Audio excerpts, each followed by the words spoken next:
Whoa, just in time. We're back. Big up LB, man. Sorry about that, mate. This greatness, obviously. We're only 20 minutes late. My bad. I was stuck in Malaga. We're talking of Malaga. We're actually having a nice Victoria Malaga Suave Cerveza today. Yeah, I've had a couple of them, man. They sell them in the shops. They sell them around your way. Well, yeah, but they sell them in the big bottles. You know, like the is it like a litre bottle or whatever? Oh yeah. You can not a lot of places sell them, but like you go in like a Spa or something like that, then or what one that has like a big selection, then usually you can get them, but they're a hard find. Yeah. It's not a bad beer, to be fair. I don't mind it at all. It's all right, man. Happy Friday, everyone. Listen, smash the like button up. This ain't going to be a mega long show because LB's going live in 40 minutes on his own channel. It'll redirect him. It redirects every viewer here to there when this is done. But, bro, I just see Pep Guardiola basically saying you've got a full squad available, mate. It's obviously good news. International break is always a pain in the backside with injuries and stuff like that. Yeah. I think the international break probably come at the right time for you lot. Well, after 3 losses in 4. So, and the fact that you've got all of your players back, healthy, fit, ready to go, a home game as well. It's always a nice one straight after an international break to have a home game. And listen, Brighton ain't an easy team to play against, but I just see that going tomorrow. Well, it's an interesting one, isn't it? Because obviously, since Rodri, the annoying thing is that like we're in this situation because of Rodri, and that's like a disappointing thing. Like, I don't think we lose the game against Wolves if Rodri's there. I'm not even saying necessarily win the game, but I don't think we lose it. And we have a much better chance of not losing against Arsenal if Rodri's there as well. You look at the one game that we played recently where Rodri played. It was Leipzig away. I think we was away as well, and we were great. We were just like standard Manchester City, standard sort of performance. So he's back.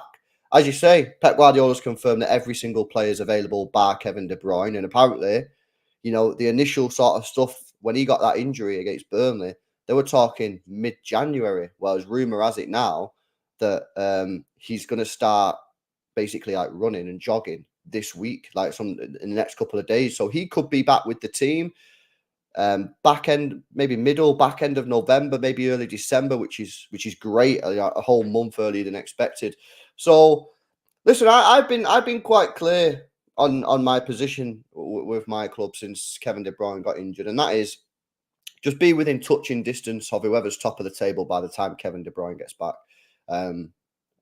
Champions League group stages will take care of itself. You don't need Kevin De Bruyne there. FA Cup don't start till 2024 anyway. So, as proven last year, you don't need to be top of the table now. Obviously, in an ideal world, you want to be top. You want to get the most points in the world, obviously. But so long as you don't fall off, so long as you're not a million miles away from whoever's top, no problem. And things now with the injuries coming back, John Stones. I mean, I've not mentioned it on this channel before, but we've still not seen a back four, I don't believe, of Kyle Walker, Ruben Diaz, John Stones, and Gvardiol. I mean, that is some defence, and we might see that tomorrow. So listen, I think Brighton tomorrow is going to be a tough game. They're a good team, but if we are just even like slightly out of first gear, second gear, then we should have just enough to get through it. You know what I mean? I don't need a mega performance tomorrow.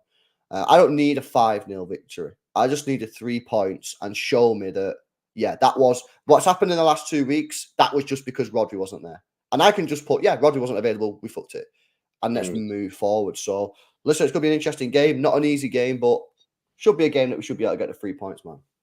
Yeah, 100%, man. Like, listen, you need to bounce back because you have been in a dip. And like you say, that's down to Rodri, really. Let's just be real with it. Yeah, if he doesn't do stupidness, you don't lose them games. Yeah, listen, I think I don't say he's your best player, but I think he's definitely maybe he is your best player. Maybe he is, but I'd say he's definitely well, it depends what you mean by best. You know what I mean? If you mean best as in like who's the best technically gifted, then probably not. But who's the most important player to our team?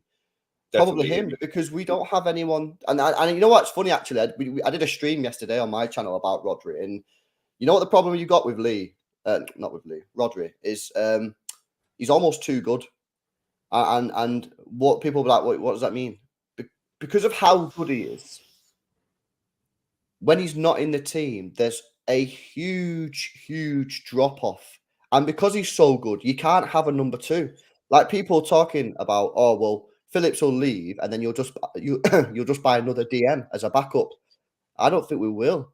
I don't think we will, because that will not work, because whoever we bring in is going to play what, 10, 15 games a season max, and that's going to be spread out across 10 months.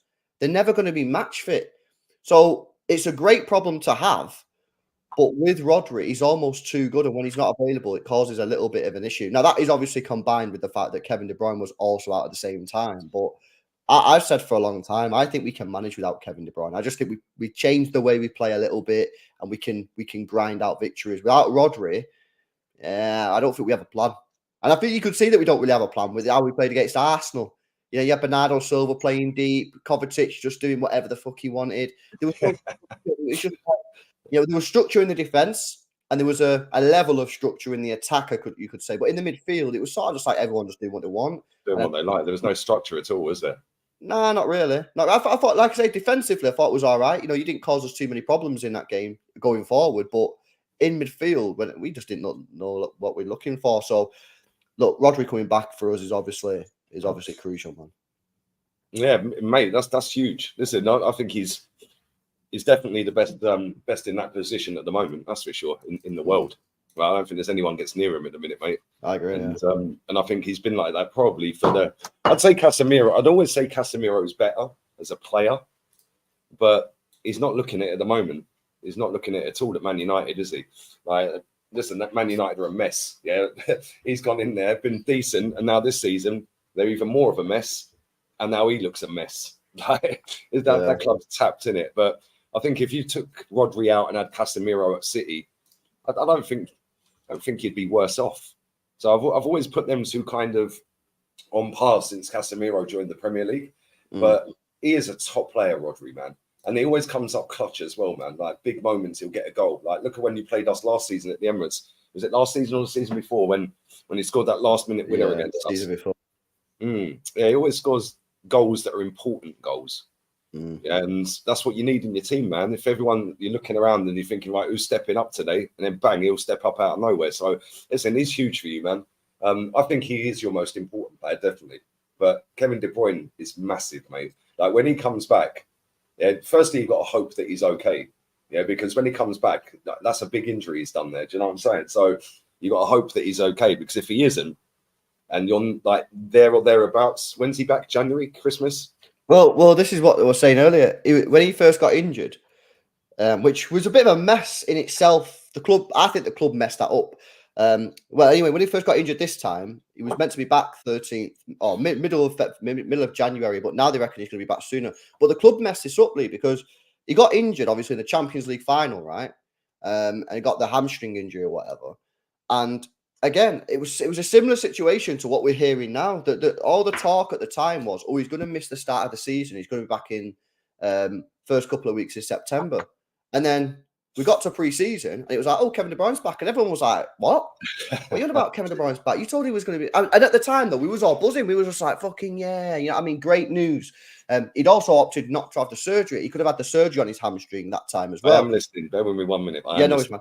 He could have had a hamstring surgery back in the summer, but opted. I don't know whose decision. Maybe someone in the chat might know. I don't know who makes that decision. Is it the player who makes the decision? Is it the club? Is it the? I don't really know who makes that call. But anyway, they decided not to have the surgery for the hamstring. Just like, I guess, just let it naturally heal.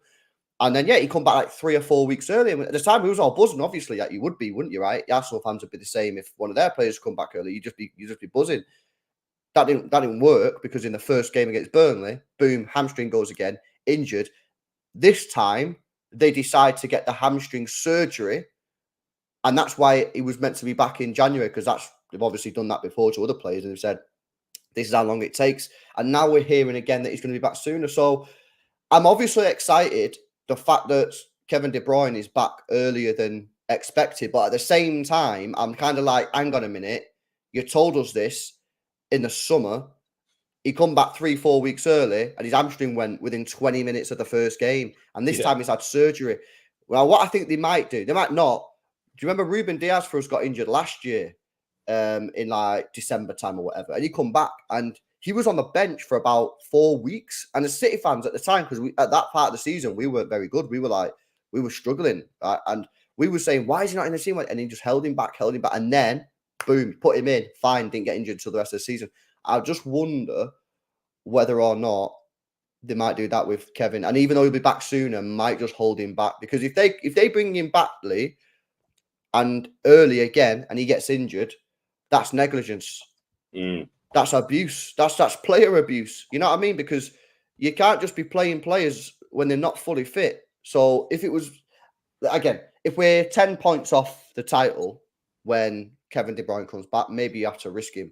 But if you're within 4 or 5 points of whoever's top, I'd probably just say, nah, delay it slowly, innit? Delay it as much as possible because you don't want him to get injured. Because if he gets injured, then that could be the league. Do you think that like obviously you have your Premier League 2 team or under 23s or whatever they are. Do you think he'll play a couple of games in that first, or like half an hour here, half an hour there, or will he just throw him straight back in? Because I never really see Man City players doing that. Like we do it at Arsenal, and other teams do it, but I never really see Man City saying, right, okay, cool. Well, he's just come back from a long-term injury, so we'll put him in the reserves so that he can get his fitness up a little bit. Normally, they're just straight back on the bench for City.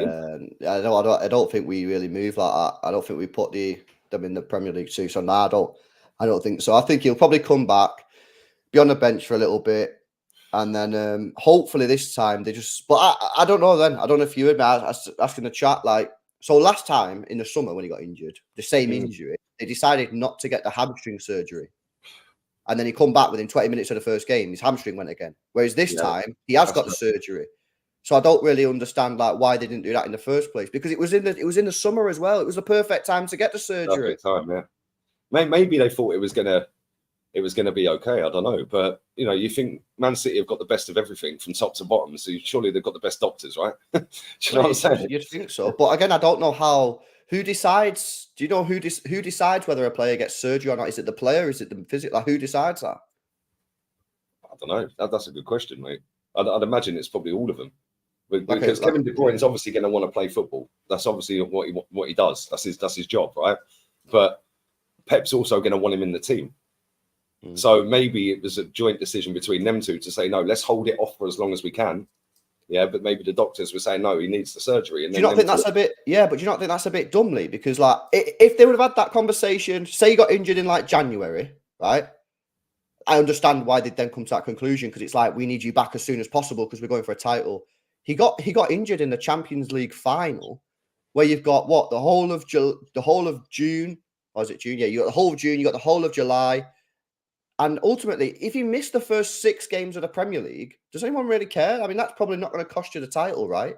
I just think you normally start slow anyway. This time exactly. you didn't. I just look at it and go, that was a very strange decision not to get the surgery. Maybe they regret it now. Well, they probably do. Obviously, they do, because he got injured in the first game. I just look at it and go, who made that decision? Very strange. Very strange. And the thing is, he's a crucial player for you as well. It's like everything goes through Kevin De Bruyne, doesn't it? And not only that, the guy's unbelievable, man. Like, they can lay him on a plate for Haaland left, right, and centre, but he can also score. Yeah, and he steps up in big games as well.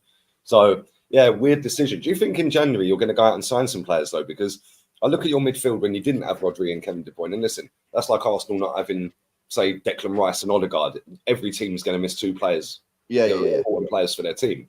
But when you look at the bench and the other players that played against us the other day, you've got Kovacic. I mean, Kovacic is a decent player, but I wouldn't say he's like levels. He's all right. He's good, but he's coming towards the end of his career anyway. Then you've got Calvin Phillips, who's just useless. I've never rated that guy, man. I don't know why he's still at City. Really, to be honest. Yeah. Then what else have you really got after that? Like, you've got Rico Lewis playing in midfield. And I know he did that when he was coming through, but I think he's better at right back. But then he ain't going to get a game over Kyle Walker because he's still the best right back in the league. It's crazy. I think you need some. I know you've got Nunes as well, but I think you need another midfielder, man. Somebody. Yeah. Well, you've got Bernardo that can play as well, anywhere really. But I still think you need a creative, because Bernardo's not really creative, is he? He just drag players away to open up space. I think you need a creative player in there, because Kevin De Bruyne, how old is he? He's 30 odd, is he? 32. Well, there you go. So this is probably going to be his last season at City. Well, this is what I've been saying. I've been having a bit of a debate with some City fans. Not too many. I think most City fans are sort of on with what I'm saying on this, but there are still a lot, in my opinion, got their head in the sand. Kevin De Bruyne, right? So I think we'll probably keep him for another 2, maximum 3 years, right? These people who are talking about 38, he's not going to play at City till he's 38, mate. He's not a Luka Modric. So I think we'll keep him for 2 or 3 years, and depends on how he gets on. He might just play the big games, a bit like Ledley King sort of style. So you got to start looking at a replacement now. You got to start getting an idea of who you want to replace Kevin De Bruyne now. And there's very few players in the world that are going to meet that criteria. Whether it's Musiala at Bayern Munich, every day now there's more and more noise coming out from Musiala's camp that he's not particularly that happy at Bayern Munich and that he will be happy with the move. He done an interview a couple of weeks ago to say he's happy at Bayern, but he wants to be winning. Well, they win the Bundesliga every year. What's he talking about? The Champions League. They've not got past the quarterfinals for the last 3 seasons, so they're seriously struggling. And we obviously are in a position now that I think we are willing to go big for a midfielder. We've seen that with Jude Bellingham. City were in for Jude Bellingham. We've seen it with Rice. The money's there, and we need someone.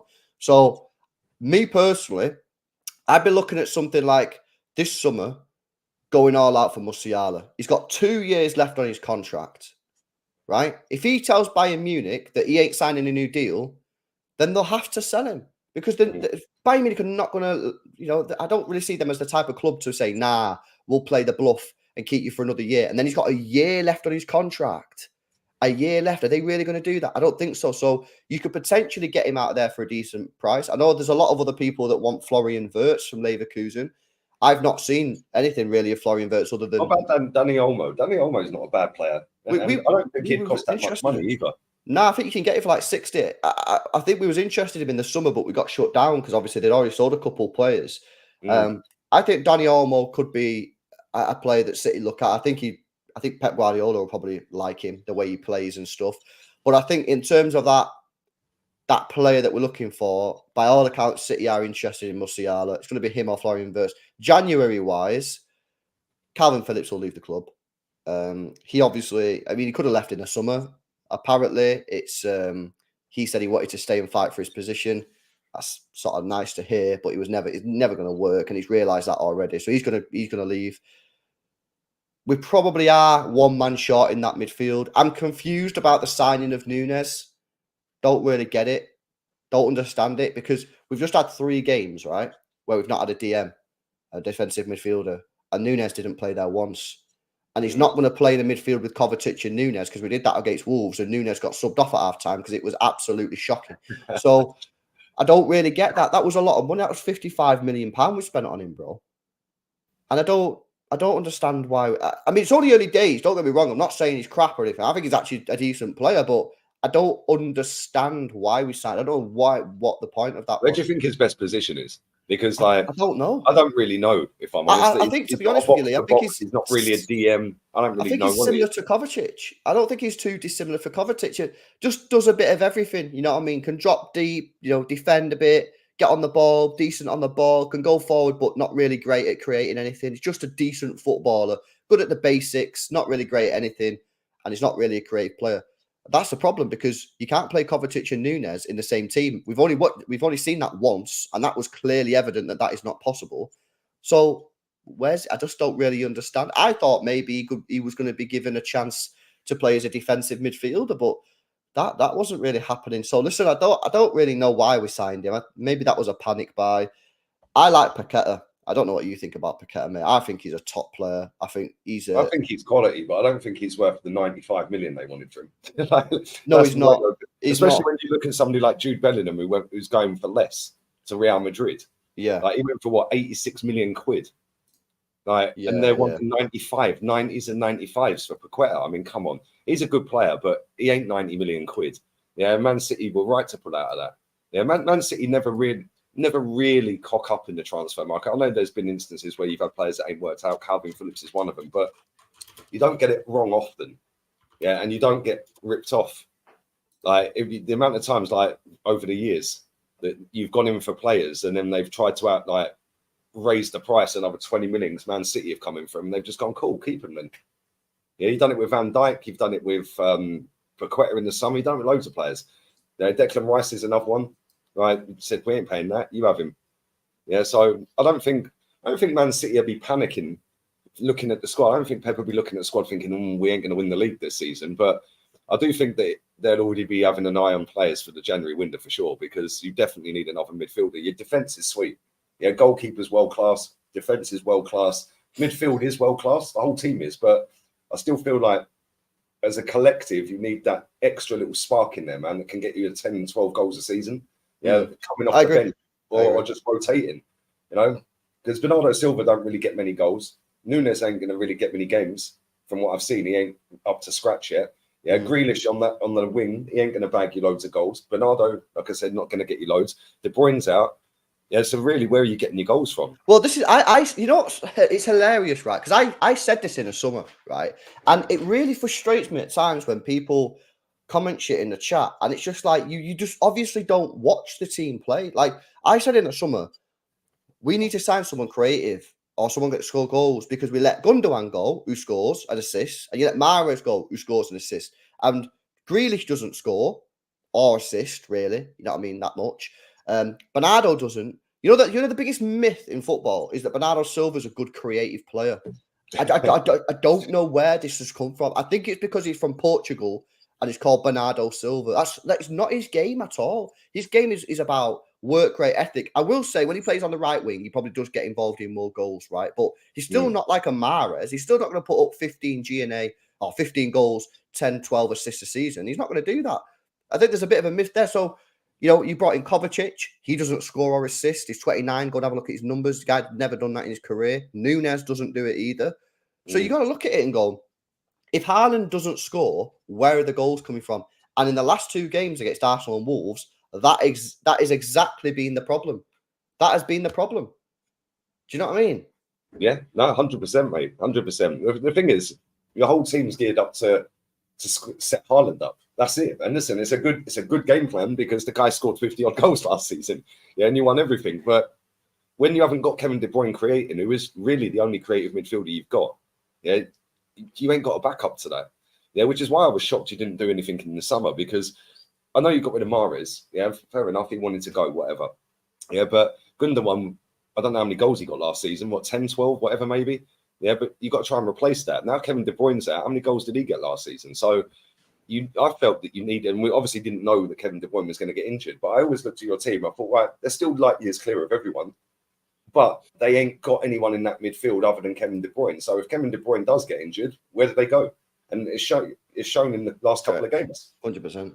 Yeah, it's shown in the last few games. So I do think that's somewhere you need to, or maybe even put Grealish in midfield or something. Because listen, he used to play in midfield for Aston Villa, didn't he? Yeah, I don't know why we've never tried that out, to be honest with you. I'm not saying it'll work. Who knows? It might not work. But I am quite surprised that because this is his 3rd year now. His 3rd season. I'm surprised. I think we've seen it once, and that was in his first ever game in the Community Shield. So yeah, I'm quite surprised actually that we've never seen Grealish in the middle, because I think he could help solve the issue a little bit. But yeah, listen, it is what it is. I think we'll get the W tomorrow, but I think there is still work for us to be done in the transfer market. Yeah, 100%, man. Listen, big up to everybody inside. 450 in here. Make sure you're smashing the likes through the roof. Sub to LB, it's in the title. He's going live on his channel in 15 minutes, direct to there.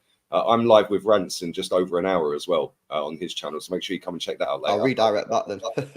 Oh, no, nice one, man. Appreciate it. But yeah, Arsenal-Chelsea, or Chelsea-Arsenal as it is, I think we're going to spank them. I can't lie.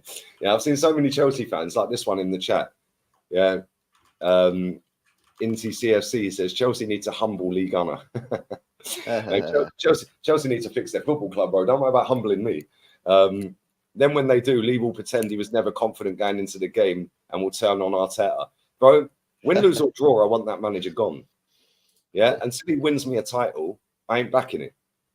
Yeah, it's as simple as that. And I've sat on many streams in the last couple of days. Terry flew a stream on Tuesday as well. Yeah, and said I think we'll batter them 3 or 4-1. If we don't batter them 3 or 4-1, well, it is what it is, isn't it? But we've got every single player available, apart from Yuri and Timber. Although in the press conference today, Arteta said that Saka's hopefully available, Saliba hopefully available, kind of paraphrasing, but it was along them sort of lines. But I think they'll both be fine. Yeah, neither of them went on international duty, I don't think so. And Martinelli never went. And we've got all of our players back off the break fit. So I think that's good for us. I think Chelsea got loads of players out injured. they're not really great to watch. They've scored 11 goals this season in the league, and 4 of them were in their last game. So I don't really see how they score twice against us. I think we've got the best defense in the league as well. We've conceded 6, although Chelsea have only conceded 7. So they don't really tend to get hammered. But I think with our front line, and with our defense and the way we've been playing recently, I just think if we score early, they fold.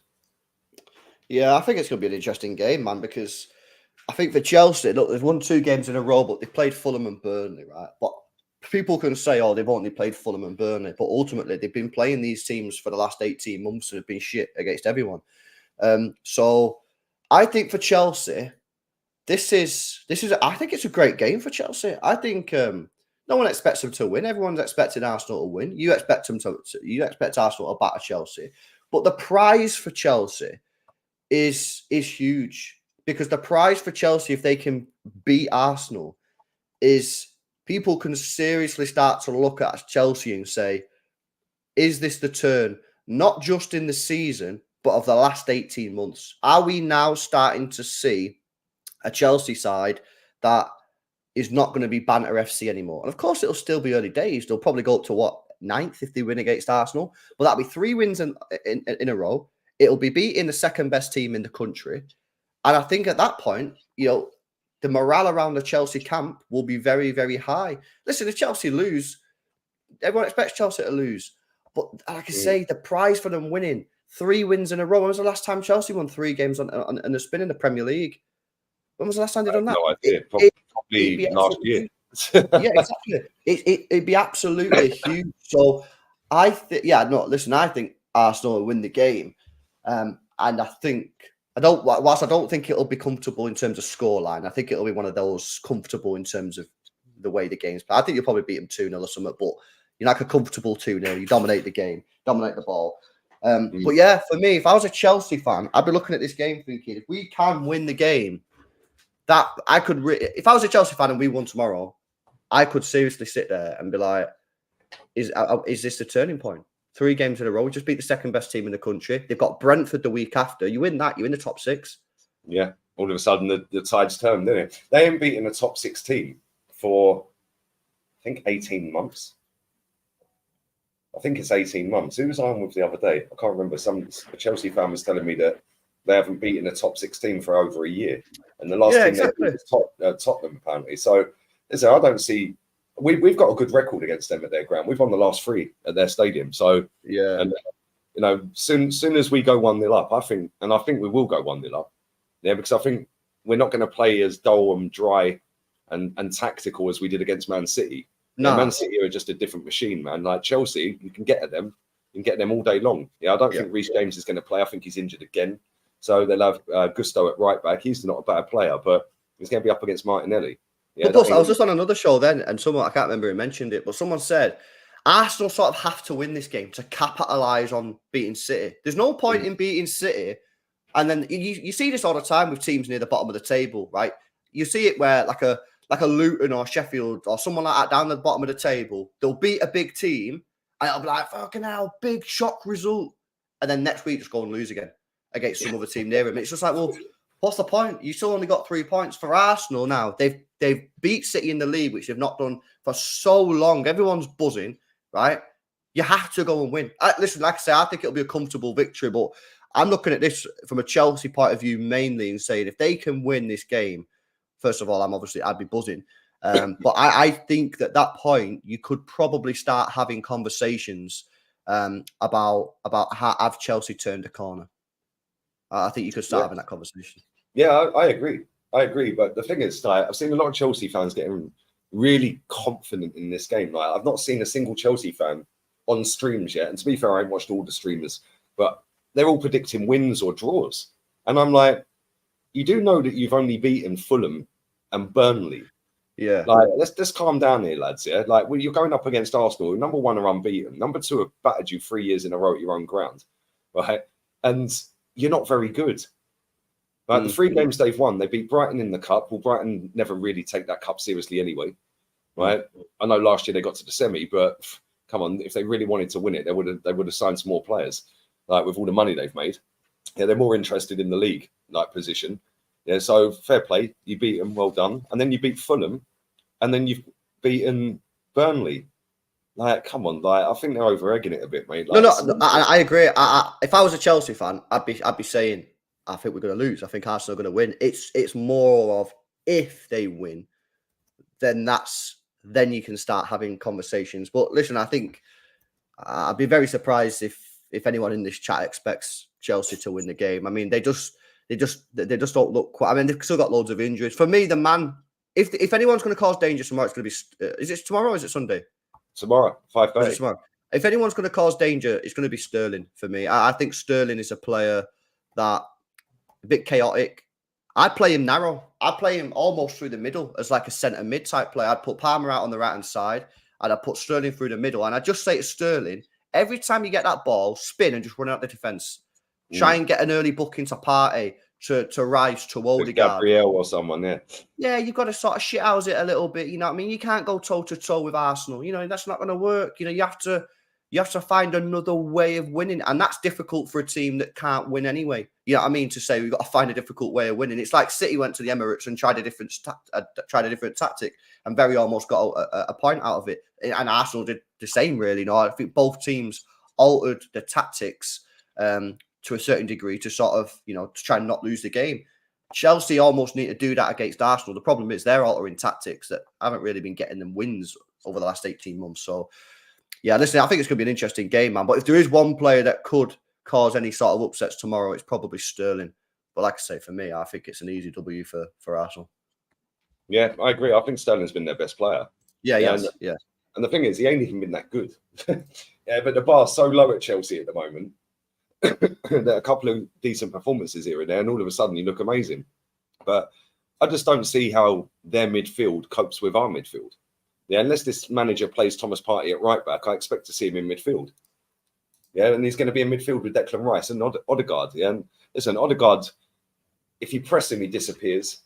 But having said that, yeah, I don't really see how Enzo, Caicedo, and Conor Gallagher, yeah, overpower our three if we go Partey, Odegaard, and Rice. I just don't see it. And then if we have Jesus, Saka, and Martinelli up front, yeah, as the three, yeah, that three haven't played together all season.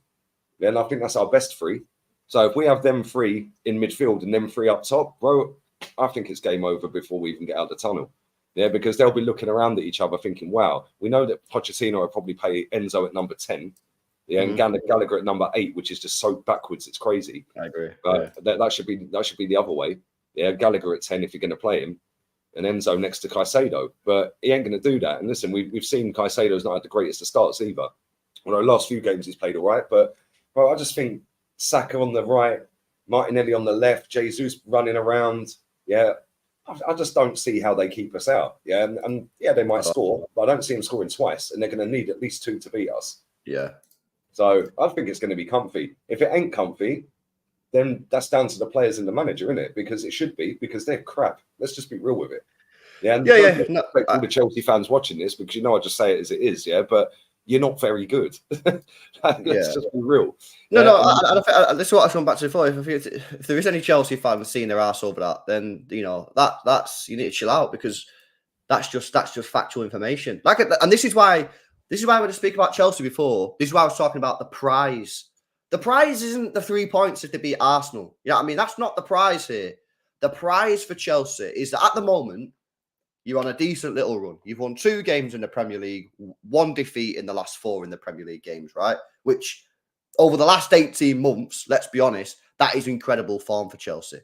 The prize here isn't just another 3 points. The prize is to actually believe and think that after this game, if you win, you can honestly start having a conversation with your Chelsea mates down the pub or whatever, or at work or whatever, and saying, is that 18-month period finally behind us? That's the true prize, man. You can start looking at the top 5 if you want. You know what I mean? Like I say, you'll got Brentford next week. If you beat Arsenal and beat Brentford, you'll be in the top 6. You can start looking at the top 4. That's the prize. But if you get beat off Arsenal tomorrow, which I expect you to do, you know, again, you probably, everyone expects you to lose, but the top 4 is probably, again, it's not going to happen. It's the what Chelsea can gain from beating Arsenal tomorrow is huge. But for Arsenal, what they can lose by not winning against Chelsea is massive, because everyone will just meme Arsenal and banter Arsenal. It's like, oh yeah, you finally beat City and then you went and lost the next game. Like, Arsenal have to win this match by hook or crook. I don't care how they do it, whether it's a 1-0 dodgy decision or whether it's 5-0. Don't matter. They've got to win the game. Get the 3 points. You capitalised on that win against City. And that's that for me. And of course, City have got a difficult game ourselves in Brighton. There's no guarantee we win the match. Do you know what I mean? I think we will, but there's no guarantee. If City drop points and you go and beat Chelsea, well, you'll be, 5 points clear? Potentially 4. I still won't be overhyping it. We were 8 last year. No, of course, yeah. But you're probably going to need a 15-point gap. With less games as well. Yeah, we probably do need about 15 points. Although, let me ask you this before we wrap up, because I know you're going live in a minute, yeah? Did you see Liverpool being more of a threat than Arsenal this season? Oh, bro, I flip-flopped on this so much. And I'm even proud and I'm not embarrassed to say I've flip-flopped on it, because I think it's a very, very good sort of question, a good debate. Listen, I think Liverpool's attack is one of the best in the world, man. I think it's frightening. Núñez is... I like Núñez. I do like him. I know he can be frustrated at times, but I think he's a top-quality player. Salah is just unreal. And then whoever they've got on the other side, whether it's Diaz, Jota, Gakpo, they've got good players there. I think their attack is unreal. And I think that attack will win them games that they probably shouldn't win. Example, Newcastle. Example, Wolves. You know what I mean? 2 games that they didn't really deserve to win. They should have lost both games, but their attack got them out of it. The problem that I have with Liverpool is that their midfield in a defensive capacity and their actual defense is, I don't think, actually, it could go far as to say, I don't think it's anywhere near the level to win a Premier League. So over the course of the 38 games, I just think they'll lose and draw too many games because their defense and midfield isn't strong enough. But they're a top side, and who knows? Maybe if they act in, we know they've got money. We all know they've got money to spend because they went and put the bids in for Caicedo and Lavia. So they've got the cash. I know they spent a bit of it on that Gravenberch and that, but they've still got a lot of money to spend. Maybe if they go out in January and sign a proper DM, maybe they've got a chance. But I just don't see it. I just think they're missing 2, 3, maybe even 4 players in defensive capacity. But their attack is mega. Or 1-on-1, they can beat City. 1-on-1, they can beat Arsenal. But over the course of a season, I just don't think they've got enough, man. But I have flip-flopped on this a lot. Sometimes I've said, they'll finish above Arsenal. Right, they've definitely got one of the best attacks. Yeah, their attack is just mad. Like Salah, Núñez, Jota, Gakpo. Like, it's just ridiculous. Like they've got goal Diaz, they got goals everywhere. Yeah, but their midfield's all right. Yeah, it's decent. Yeah, they've done well. Good business. Szoboszlai's decent. McAllister's decent. Gravenberch is decent. But I just think like their defense is going to what's going to be the problem for them, because if Van Dijk's not the player he was, still a very good defender, but he ain't the guy he used to be. Yeah, too many injuries have caught up with him. Yeah, and then next to him he's got Konate, who's always injured. Yeah, Trent's no good defensively. Like, and I just think when it comes down, have you seen the news about Robertson as well, Lee? Seen that news? Now what's happened to Robertson? Out for 3 months. Wow. He's had some sort of shoulder surgery, out for 3 months. Wow. Okay. Well, yeah, that's them dusted then, because he's probably their best defender. Let's just be real. He's probably their best defender. You know, Van Dijk. I've always said Van Dijk, when he was in his peak, was the best player, best defender in the world at the time. I agree. But since that injury, he's come back and he ain't been anywhere near the level he was. I know, and that's difficult for Liverpool fans to accept, because it's horrible in a way, because he got injured, and it was a horrific tackle from Pickford, and Liverpool fans will rightly be fucking pissed off. But ultimately, I think in the next year or 2, you got to look at replacing Van Dijk. I still think he's a good defender, but I think he's nowhere near what he used to be. Nowhere near. And I think Liverpool are a team that want to be winning the Premier League. Liverpool are a team that want to be winning the Champions League. I think they're going to have to look at a replacement in the not too distant future. But yeah, they got problems defensively, man. They're still a good side. I still got them down for top 4. I think they'll get top 4 pretty comfortably. But yeah, in terms of the league, I just don't think they've got enough, man. I just don't think they've got enough. I think Europa League, go and win it. I know, obviously, some Liverpool fans won't care about it. Some will. Go and try and win that. Win the domestic cups. get top 4, and then reinvest in the summer. The problem they've got, though, obviously, is the fact that I reckon the Salah leaves next year. And then, I mean, that's a whole new conversation, but that's a problem. That's a problem. Yeah, they've got to try and replace the goals, mate, and that ain't cheap. That ain't cheap. Exactly. Listen, it's been a good show, man. I know you're going live. It's going to redirect to Lewis's channel, people. Make sure you smash the like button. I'm going live with rants in an hour. Then I'm back on here with Henry later. So I can't remember who Tottenham have got. I don't know who they're playing this week. Oh, there you go. London Derby. Well, they should dispatch them pretty easy. Let's be real. Although we didn't. I don't know how. I watched them against Chelsea the other week, mate. How Fulham got a draw at the Emirates with 10 men is insane. Yeah, because I watched them against Chelsea and they were crap. Yeah, and it's like, come on, man. How did you manage to shit house a draw at the Emirates to score twice against us? It's unreal. Yeah, and that free kick the corner that they scored, they did exactly, because we played on the week after you, and they did exactly the same corner against City and scored the same corner that they scored against you, pretty much exactly the same. And that's why I was really annoyed when they scored that, because I was like, literally, they done that last week. We should have learned from that. But yeah, man, they're a decent side. But training, man. So yeah, it's obviously a good training routine. But what else you got coming up other than the stream you're going on now, mate? Yeah, stream going on now. Me and Daps are going to tackle the Brighton game, go in detail on that, and then I think I might jump on later on and do I don't know, just do some transfer news or something, and then obviously watch alongs tomorrow. So yeah, if you want to come and listen to me and Daps have a bit of a chat about the game tomorrow, then feel free to jump over, man. Yeah, man. I think I'm going to sneeze, man. So I'm going to wrap this up as quick as I can before I spray the screen. But yeah, like I said, I'm going live with rants in an hour. Make sure you go and check out Lewis's show right now. It's going to redirect you there. Big up to everybody inside. Smash the likes. Love. We're out of here. Laters.